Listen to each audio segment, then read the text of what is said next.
Hey, Redcasters, be sure to subscribe to our channel and ring the bell to be notified about our latest videos. Go Big Red. Well, let's move on to linebackers. And as we talked about a little bit earlier, some of these guys may even factor into the D-line as well. So, I mean, really, when you look at the first slide in this one, it's the front seven. There's going to be times where we're in a 4-man front and 4-3. There's going to be times we're in a 3-3. I mean, it's going to be versatile, but these guys are going to move around. And as we look at the left side of this, Luke Reimer, who today was just was it the Butkus Award preseason list? One of, I think it was like 80 finalists, but hey, it's something. So hey, better than 90. That's right. So you're saying there's a chance. Yeah. John Bullock, we got to add him. So this is our same list of our roster that we had in our spring one, and I was updating it. And Bullock is someone to update because he wasn't on scholarship back in spring.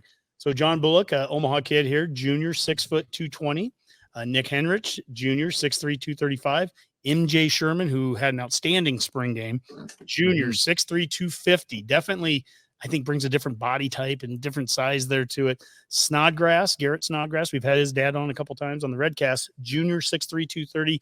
Javen Wright, junior, 6'2", 215. That's the left side of this. Let's stick with this side of the column here. I'll start with you, Jared. Anyone jump off the page right away? Go for it. Go for it. I like me some Luke Reimer, and it's not just because he's named the finalist for the Lombardi or whatever. I think with the type of defense that they want to run with a 3-3-5 with guys that are fast, Luke Reimer can run. He's proven it. I think he's proven it.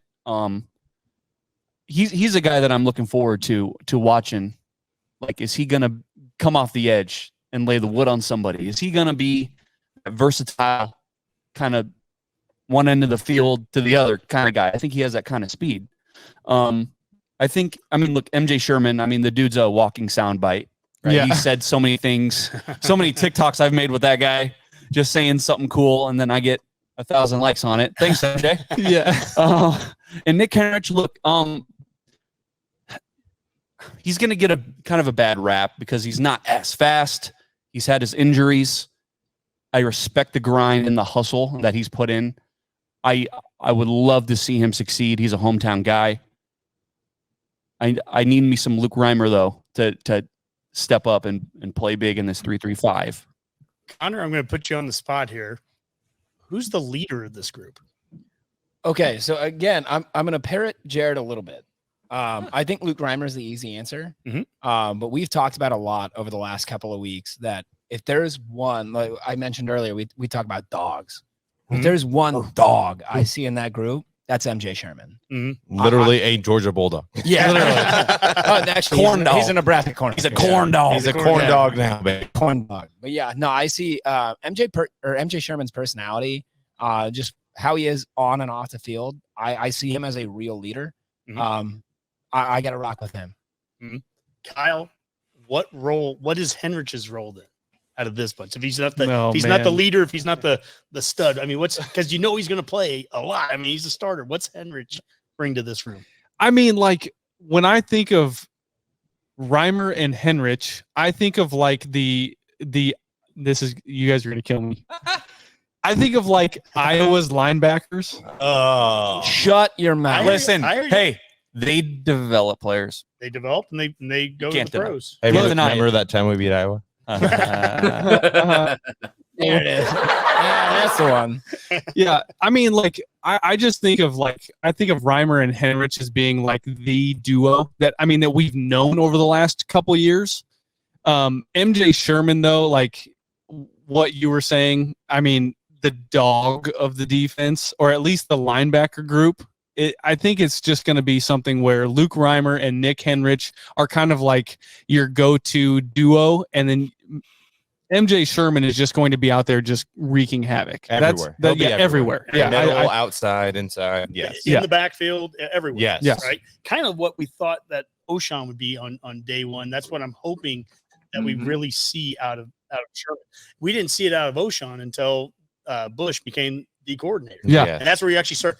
For the first 3 games, this is where I've said this for the game against Minnesota. Don't overthink Minnesota. Just, take on blocks, tackle well. You're gonna if you do those things on defense, as long as you're not just getting blown off the ball, giving up 8 yards a carry, as long as you're not doing that, we can beat Minnesota playing good, solid defense. When we brought in O'Shawn Mathis, the number one guy in the transfer portal, and it took until about game 5 to see him playing in the backfield because we were dropping, it was like, oh, the number one NIL guy he's playing zone for 4 games. Like, Right. what are we doing? And I'm hoping Sherman is just a guy that's going to cause havoc. And we've heard too much on the offensive side. I'll be crestfallen. I'll use that word. I'll be crestfallen if we line up in fives and just throw the ball all around. Yeah. Well, on defense, I'll be crestfallen if we don't attack, because we've heard that all off season. It would be awful if we didn't. Now, as we look at the right side of this list here, now we've got another guy here, another transfer, Florida, SEC guy. Thanks, Boomer. Chief Borders, sophomore, 6'4", 245. Jamari Butler, sophomore, 6'4", 245.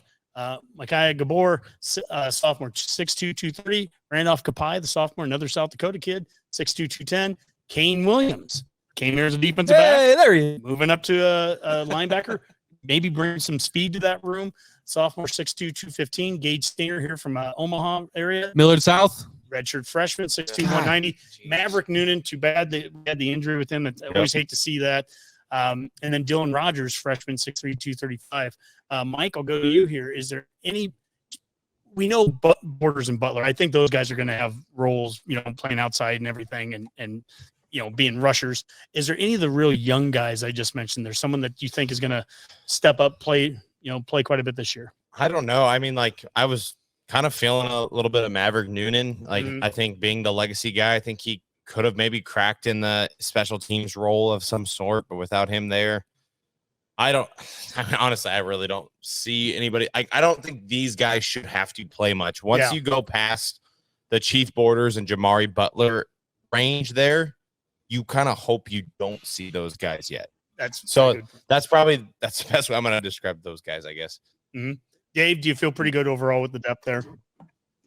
Yeah, no, I mean, you're hitting all the right spots, guys. I mean, I think when you look at this